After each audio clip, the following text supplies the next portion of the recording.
Greetings, dear learners. I hope you're having a wonderful day.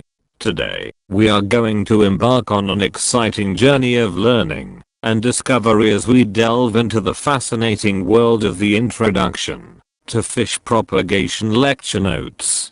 So, sit back, relax, and get ready to expand your knowledge and understanding of this topic.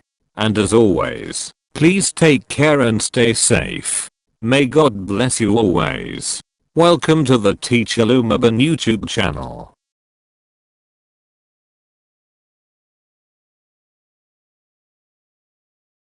Commit your way to the Lord, trust also in him, and he shall bring it to pass. Psalm 37 verse 5.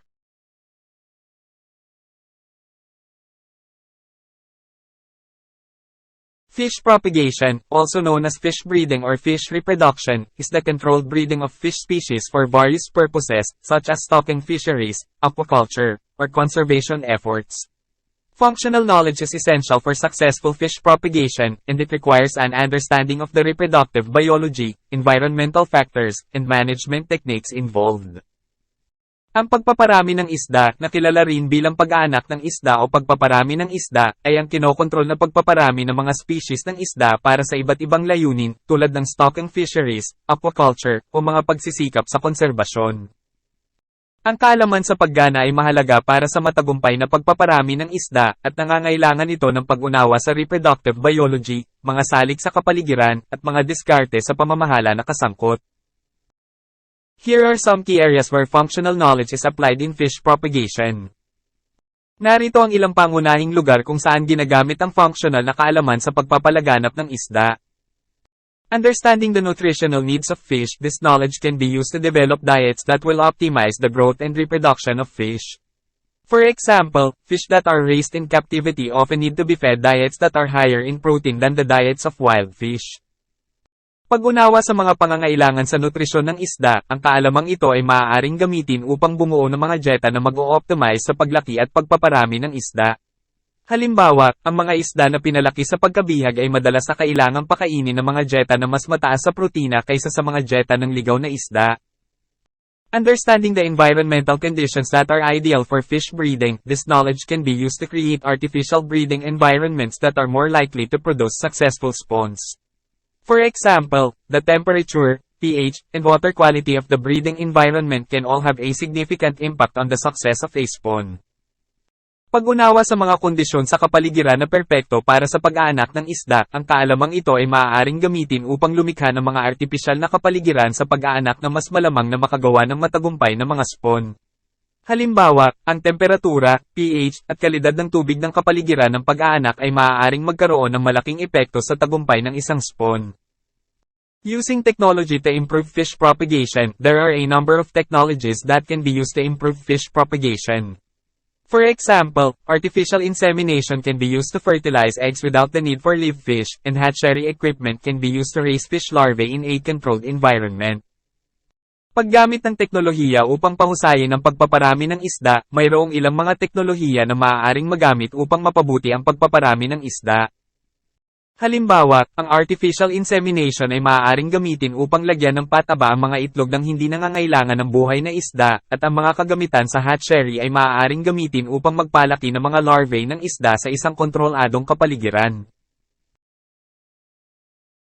Here are the steps in the artificial propagation of fish. Narito ang mga hakbang sa artipisyal na pagpaparami ng isda. Selecting the right species. The first step in fish propagation is to select the right species of fish to propagate. This depends on a number of factors, such as the climate, water quality, and availability of food in the area where the fish will be propagated. Pagpili ng tamang species. Ang unang hakbang sa pagpaparami ng isda ay ang pagpili ng tamang species ng isda para palaganapan. Ito ay depende sa ilang mga kadahilanan, tulad ng klima, kalidad ng tubig, at pagkakaroon ng pagkain sa lugar kung saan ang mga isda ay paramihin. Creating the right environment. Once the species of fish has been selected, the next step is to create the right environment for them to spawn and reproduce. This includes providing the right water temperature, pH, and other environmental conditions. Paglikha ng tamang kapaligiran. Kapag napili na ang mga species ng isda, ang susunod na hakbang ay ang lumikha ng tamang kapaligiran para sa kanila upang mangitlog at magparami. Kabilang dito ang pagbibigay ng tamang temperatura ng tubig, pH, at iba pang kondisyon sa kapaligiran. Collecting and incubating eggs. Once the fish have spawned, the eggs need to be collected and incubated. This can be done in a hatchery or in a controlled environment. Pagkolekta at pag-incubate ng mga itlog. Kapag napangitlog na ang isda, kailangang kolektahin at i-incubate ang mga itlog. Ito ay maaaring gawin sa isang hatchery o sa isang kontroladong kapaligiran. Raising the fry. Once the eggs hatch, the fry need to be raised until they reach the fingerling stage. This involves providing them with the right food and water quality. Pagpapalaki ng prito. Kapag napisa na ang mga itlog, kailangang itaas ang prito hanggang sa umabot sa fingerling stage. Kabilang dito ang pagbibigay sa kanila ng tamang kalidad ng pagkain at tubig. Stocking the fish. Once the fry reaches the fingerling stage, they can be stocked in ponds, lakes, or other water bodies. Pag-stock ng isda. Kapag ang prito ay umabot na sa fingerling stage, maaari silang i-stock sa mga lawa, o iba pang anyong tubig.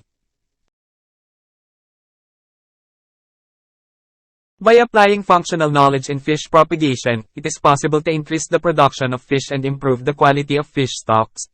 This can have a significant impact on the food security and economic development of communities that rely on fish for food and income.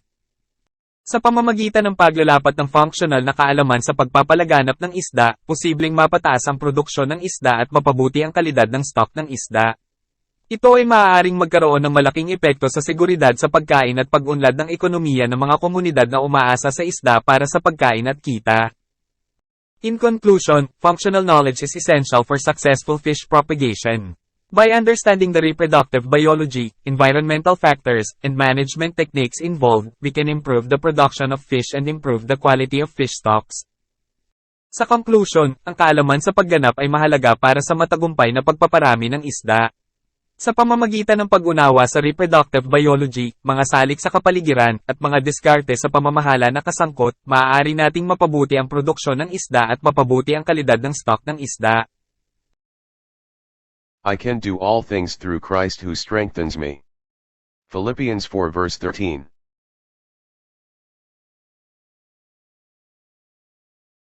Thank you. And God bless you always.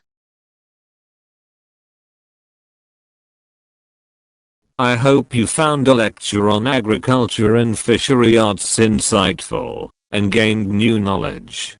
If you found value in this video, kindly give it a thumbs up, and share it with your friends. We welcome your feedback, questions, and suggestions, which you can leave in the comment section below. Thank you for tuning in to Teacher Lumaban's YouTube channel, and we look forward to seeing you in our next video. May God bless you always.